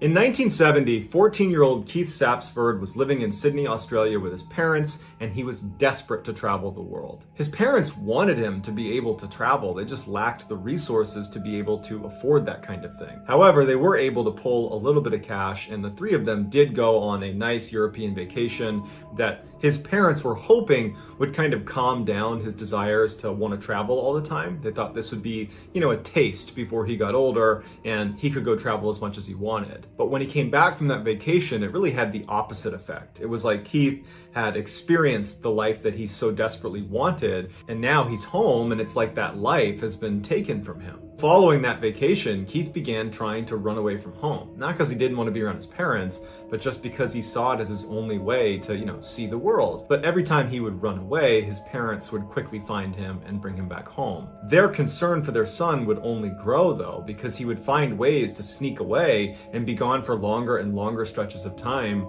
and they're thinking it's only a matter of time before he really gets hurt. In an effort to save their son, they ended up enrolling him in this very strict boarding school that was for boys with behavioral problems. And they were hoping that the staff at the school was going to be able to kind of calm their son down and keep him from trying to run away all the time. But unfortunately, the school really had the opposite effect, because the school, in a sense, was like a prison. You weren't allowed to leave. And so immediately, Keith, when he gets there, he's looking for ways to escape this boarding school. And 2 weeks after arriving, he would be successful. He would elude the staff and he would escape.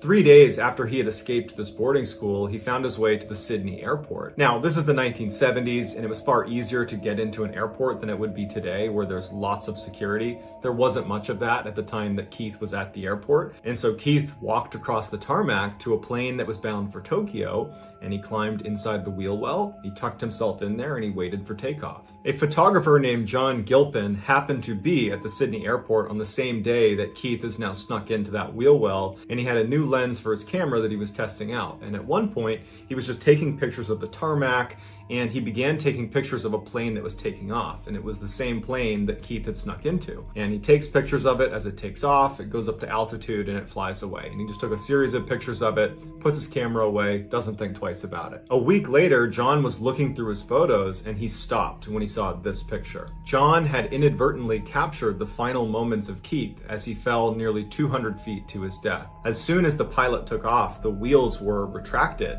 opening up that wheel well for a brief second, and there was nothing for Keith to hold on to, and he slipped out. But even if he had not fallen out, he almost certainly would have died from freezing temperatures and lack of oxygen at altitude. On April 1st, 1990, a police officer in Arizona was driving on the highway when he saw a tractor trailer that was pulled over on the side of the road with its hazards on.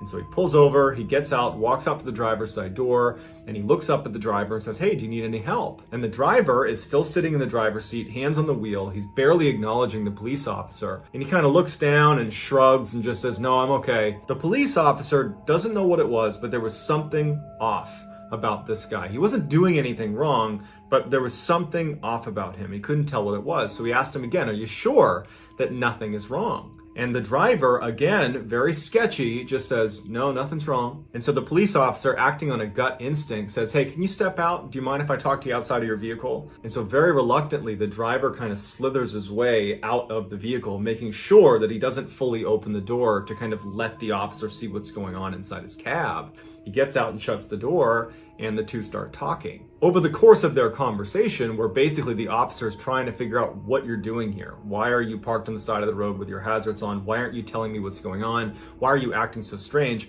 At some point, the officer just kind of had enough and he said, "Hey, you know what? I'm going to need to search your vehicle." He opens up the door and goes inside, and there's nothing out of the ordinary in the front two seats. But when he looks into the back section where there was a sleeping compartment, because this is a big 18-wheeler and there's like a little area in the back of the cab where these guys doing these long drives can sleep. When he looks into that section, he sees there's this woman with her mouth gagged, handcuffed, huddling in the corner of this sleeping section, looking absolutely terrified. The officer immediately gets out and he grabs the guy and he puts him under arrest. As he's arresting him, the driver is saying, "No, she wants to be here. She chose to be here." But the officer didn't buy it and he said, "You're under arrest for kidnapping." The officer puts this guy in his cruiser and shuts the door, and then he calls for backup. When backup arrived, they were able to take the woman out. She was unhurt. She survived. But it would turn out that she was one of the very, very lucky few, because the driver was Robert Rhodes, aka the truck stop killer, who over the previous 20 years had killed over 50 women. He was one of the most prolific serial killers in American history. But the crime that the truck stop killer was actually known for was not this kidnapping where this woman survived. It was the kidnapping and murder of a woman named Regina K. Walters. Regina was a young woman who came from a broken home, and at the age of 14, she ran away and began hitchhiking across Texas with her boyfriend. In February of 1990, Rhodes picked up Regina and her boyfriend, who were looking for a ride. Rhodes almost immediately kills Regina's boyfriend and takes Regina captive, and he keeps her chained up in his traveling torture chamber for several years before ultimately killing her as well. After Rhodes was finally arrested by this Arizona police officer on the side of the highway, the investigation searched Rhodes' house, and they found some pictures. This is a picture of Regina K. Walters in the abandoned barn where her body was ultimately found. Immediately after Rhodes took this picture, he ended Regina's life. On September 6, 1992, two moose hunters that were hunting just outside of Denali National Park in Alaska were walking up to a well-known landmark amongst hunters in the area. It was this old school bus that was parked in the middle of nowhere. It was all rusted over and nature had practically overgrown it. And hunters, trappers, and travelers would use this bus as kind of like a center point that you would reference where you were going relative to this particular bus. But when they walked up to it, they saw on the outside of the door that there was a note. "Attention possible visitors, SOS, I need your help. I am injured, near death, and too weak to hike out of here. I am all alone. This is not a joke. In the name of God, please remain to save me. I am out collecting berries close by and shall return this evening. Thank you, Chris McCandless." Dated August ? 5 months earlier, in April of 1992, Chris McCandless, the one who wrote that note, had hitchhiked from Carthage, South Dakota to Fairbanks, Alaska. Once there, he hitchhiked again with an electrician named Jim Gallion, who was making his way out of Fairbanks. Chris introduced himself as Alex and asked Jim if he would take him to Denali National Park, which was about 2 hours away to the southwest. On the drive, Jim asked Chris what he was going to be doing at the park, because this is like wild Alaska country. And frankly, Chris did not look like a rugged Alaskan outdoorsman. Chris told Jim that he was going to be living off the land for a few months. Jim would later say that he had serious doubts about Chris's ability to survive in the Alaskan bush. As it was, Chris only had a light backpack, he did have a rifle, but he really didn't have warm clothes on. He only had 10 pounds of rice. That was the only thing he brought for food. He didn't have a compass, he didn't have a map, he didn't have a watch. He just seemed totally ill-equipped for what he was saying he was going to go do. At some point, Jim tried to convince Chris not to go, or to at least postpone, and he even offered, "Hey, I'll drive you up to Anchorage and I'll buy you equipment. You need the right equipment for what you're going to be doing. Let's go there first." But Chris was stubborn, and so Jim Jim ultimately relented and said okay. He drove him to the park. Before Chris left, Jim actually gave him a pair of warm boots that he had in his truck. He said, here, you can use these more than I can. And Chris thanked him, took his boots, and he was on his way. Although Chris was planning for this extensive hike through Denali National Park all the way to the Bering Sea, but Chris would only make it about 20 miles into his journey before stopping at an old rusted bus just outside of the park. Chris would live in this bus for 16 weeks, and according to his diary, that first week he was there was particularly rough. He was snowed in, he couldn't catch anything to eat, so he's hungry and cold, but shortly thereafter, he developed a routine. He was able to hunt successfully for some small game. He found some plants that were good to eat, and by and large, his entries made it seem like he was very happy. However, the last month of diary entries really painted a very different picture. After living in this bus for nearly 3 months, he indicated in his diary that he was kind of sick and tired of living off the land and he was ready to return back to society. So on July 3rd, he packs up his camp and he starts walking back the 20 miles towards where he came into the park in the first place. But when he came into the park 3 months earlier, the river that he was going to need to cross was frozen. And now that he's returning in the summer, it had thawed, and now it's the 75-foot wide raging river that was basically impossible to cross. And so he's trapped on the wrong side of this river. What he didn't know, because he didn't have a compass, he didn't have a map, he didn't know the area well, was there was actually a hand-operated tram that would take you across the river in the summer that was only a mile away from his camp that was labeled on almost every map. In addition, there was a hunting cabin not far from that tram that's also on just about every map of this particular area. That had food, it had clothes, it had bedding. He could have stayed in this hunting cabin until conditions were okay again to make the journey back home. But again, he doesn't have a map, so he doesn't know these things exist. So at some point, he turns around and goes back to the bus, feeling totally dejected. That night, his journal entry just said, "Reined in, river looks impossible, lonely, scared." All of Chris's diary entries following his return to the bus after not being able to cross this river got shorter and bleaker and really painted a picture of a guy that was going downhill. The final entry in Chris's diary just says, "beautiful blue berries." And then 19 days after his final entry is when those two moose hunters find this bus and see the note, the SOS note, pinned to the outside. The hunters go inside the bus, and there, laying in a sleeping bag, is the body of Christopher McCandless.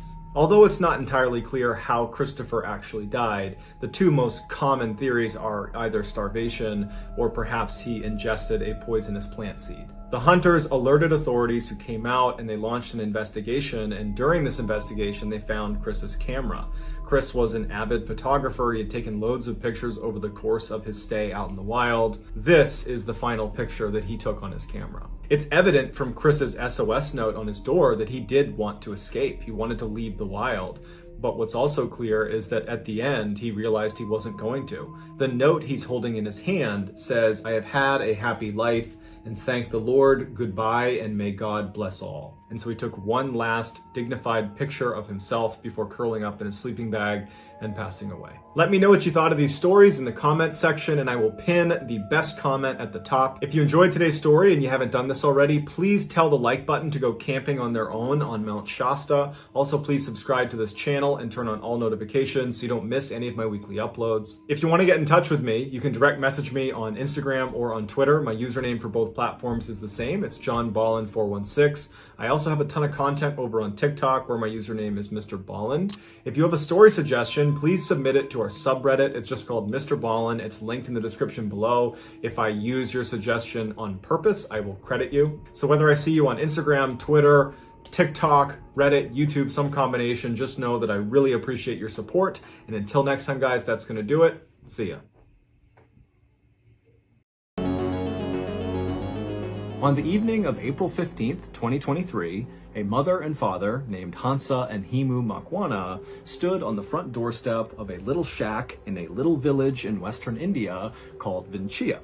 With these two parents were their two kids, a son and a daughter, who were 12 and 13 years old respectively, and they were really excited because tonight they were going to be spending the night with their uncle and their cousins who lived in this shack right in front of them. And so moments later, the door to this shack opened up, and immediately the two kids ran inside, calling out for their cousins. And the uncle who had opened the door, he just smiled and said hello to Himu and Hansa. And the parents, they're calling after their kids to, please behave, listen to your uncle, be good. But they were already gone. And so finally the uncle said, don't worry, they're fine. We'll have a great night. We'll see you tomorrow. And so Himu and Hansa thanked him very much. And then they turned around, they grabbed each other's hands and began walking out towards the dirt road that would take them back to their own home. The village that Himu and Hansa and their kids and their uncle and their cousins all lived in was a very poor, rundown farming community where for the most part people worked really hard but barely got by. But this night, as Himu and Hansa walked along this dirt road, passing by the shacks and tiny apartments and fields and livestock that were kind of all over the place, they weren't thinking about, the struggles of daily life in this village. Instead, they were thinking about how beautiful the village was that night. The sun was starting to set, and so the sky was this beautiful orange, and all the cows that had been out that day kind of wandering around the village were all starting to stand up and make their way back towards their stables for dinner, and with every step the cows made, the little bells on their neck would ring out. And so the scene in front of Himu and Hansa was so beautiful and peaceful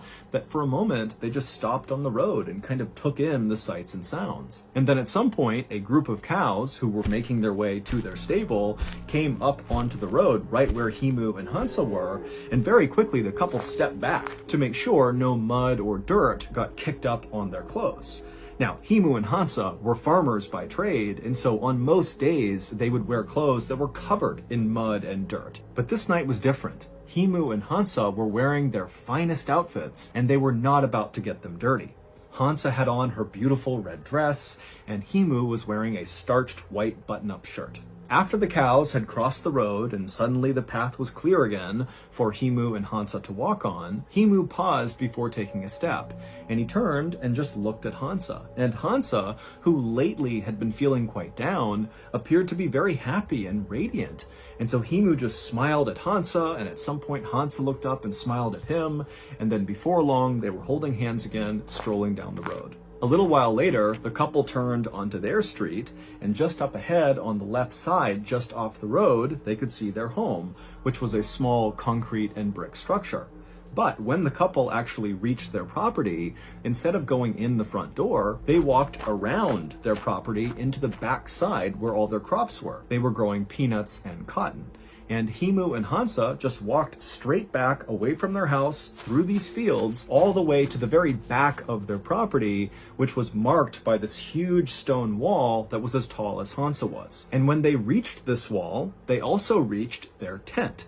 It was like this patchwork tent they had built with one side being supported by the stone wall, and the other side, the side closest to them as they approached it, was supported by these pikes they had driven into the ground. Inside of this tent was the family's shrine to the Hindu god Shiva. And over the last couple of days, Himu and Hansa had been working on this new addition to the family shrine. It had been a lot of work, but it was finally done, and tonight, Himu and Hansa were finally going to be able to use it. The couple stood outside the tent, taking in the sights and sounds of the beautiful sunset, and then, one after the other, they went inside the tent. The next day, sometime in the afternoon, Himu and Hansa's children returned from their uncle's house after sleeping over there the night before. And when they got to their home, they went in the front door and immediately called out for their parents. But their parents were not inside the house. And so these siblings walked all around the house and then went out the back door thinking maybe their parents were out in the fields working. But when they went outside, they saw their parents were not out there either. And so as the kids stood there kind of wondering where their parents were, the boy said to his older sister, maybe they're in the shrine. So the kids left the back of their house, they cut straight across the field, all the way to that back stone wall where they found the shrine, the tent that was propped up against the wall. And right away, the kids noticed something was off about the shrine. Whenever their parents were in there praying, they could typically hear them from a distance as they walked up to the shrine. But now, standing right outside of it, it was totally silent. The kids finally lifted up the flap of the tent, and they looked inside, and once again, they did not see their parents. Instead, what they saw inside of the shrine was totally confusing. The shrine, which their parents typically kept absolutely immaculately clean at all times, looked kind of dirty. There was this weird rusty colored liquid kind of all over everything, including on some of the holy objects, like the picture and statue of Shiva. And in the middle of the shrine, where there was this fire pit, were these two hunks of meat that looked like they had been placed in the fire and then forgotten about. The kids knew their parents would never leave the shrine in this condition, nor would they spoil food and let it sit out on a fire and not eat it. And so they're thinking to themselves, what happened inside of the shrine, and where are my parents? And then, when they did one more look around the inside of the shrine, they noticed something that they had not when they first opened up the tent. And when they realized what it was, they screamed and took off running. This is the story behind what those children saw. The night before, when their parents, Himu and Hansa, stepped inside the tent, they looked around and surveyed the shrine. Right in the middle of the shrine on the ground was that fire pit, and then off to the right side of the fire pit was a small egg-shaped statue that was a statue of Shiva, and then next to the statue was a picture of Shiva. Shiva is a powerful figure in the Hindu religion. He is viewed as a god of both rebirth and of destruction, and when he is portrayed, like in the photo and in the statue that was inside of the shrine, his skin is smeared white with the ashes of corpses. He has crescent moons in his hair, and around his neck are snakes and skulls. And so Shiva is kind of viewed as both a loving, kind god and also one to be scared of. And so after the couple looked around at their shrine for a second, they got to work. Even though that night it was very hot and muggy outside, the first thing the couple did was get some firewood off to the side inside of this tent, put it in the fire pit, and start a fire. And then after the fire was built, Hansa began sprinkling orange flower petals all around the statue and picture of Shiva. And at the same time, Himu got out a piece of paper and began writing a note. And as he wrote, his hand shook with nervous anticipation of what they were going to do that night.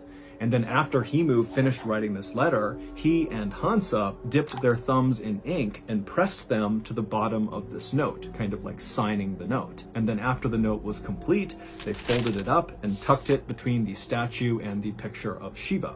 Then Himu and Hansa turned their attention to their newest addition to the shrine. The new addition basically just looked like a big door frame, but without a door in the middle of it. It was made out of scrap metal that Himu and Hansa had gathered around their village, and if you were standing in front of this structure, it would almost look like you were looking at a doorway into the fire pit. And also draped over the top of this rectangular frame was a white rope. And so Himu and Hansa moved over right in front of the structure as if they were going to walk through the frame into the fire. But instead of doing that, they knelt down right at the base of the structure, right in the dirt, and then they both, in unison, began to say a prayer out loud. And then after the prayer was done, Himu reached up and grabbed one end of this white rope, and he began pulling it until it was tight.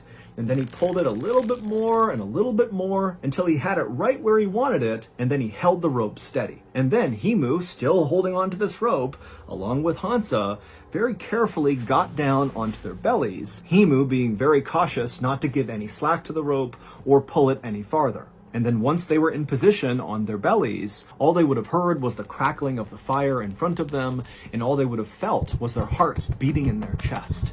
Now, very likely, Himu and Hansa were terrified at this point, but this was their moment. They had come too far, and they knew they had to finish this ritual. And so, with one last loving look at each other, the couple nodded, and then turned their attention back to the fire, and then Himu let go of the rope. The rusty-colored liquid that Himu and Hansa's children would discover inside of this shrine the next day was Himu and Hansa's blood. And the two hunks of meat that their children saw in the fire pit were their parents' decapitated heads. The children realized this was the case when they scanned around the tent one more time and noticed their parents' headless bodies lying side by side at the base of the structure. That was what, of course, caused the children to run outside and go find the police. This new addition to the shrine, the metallic structure, was a homemade guillotine. A guillotine is a device that kills people by cutting off their heads. The white rope that Himu had pulled on was connected on one side to a very heavy metal blade. And so when he was pulling the rope, he was pulling that blade up off the ground until it was positioned right above them. And then he held it steady. And then when he let go, the blade fell straight down, striking the backs of their necks, decapitating them instantly and sending their heads rolling forward into the fire, as designed. When the police arrived at the shrine, they would find that letter that Himu and Hansa had written and then signed with their thumb, tucked near the statue and the picture. And in this note, Himu and Hansa would not give a reason for why they did this, but they would say, "This was our choice, we wanted to do this, we just ask that our living family members take care of our children and our elderly parents." No one has been able to give a reason for why Himu and Hansa intentionally decapitated themselves and then let their heads burn in a fire. Their family has said there was no indication that the couple was going to commit suicide. I mean, they seemed happy, they were not financially well off, but they were not financially struggling either. It seemed like their life was good. And so basically, this whole thing came out of left field. As for the police, they believe that Himu and Hansa must have been performing some sort of black magic ritual where they believed if they lopped their heads off and allowed them to roll forward and burn in this fire, that somehow would bring them closer to perhaps Shiva or some other god or some other higher power. But as of today, no one knows.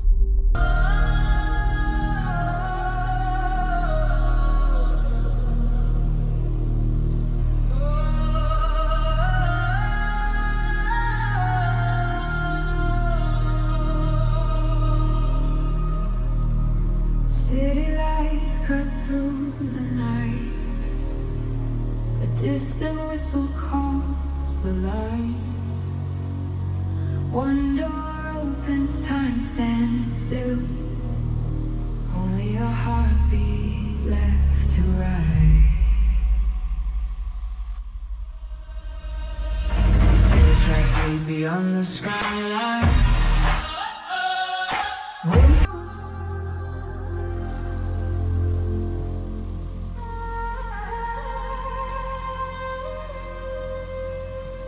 0532. The phone vibrates. In a room still wrapped in darkness, one short message. Line 3 is down. No time to ask why. Only one thing matters. The clock has already started running.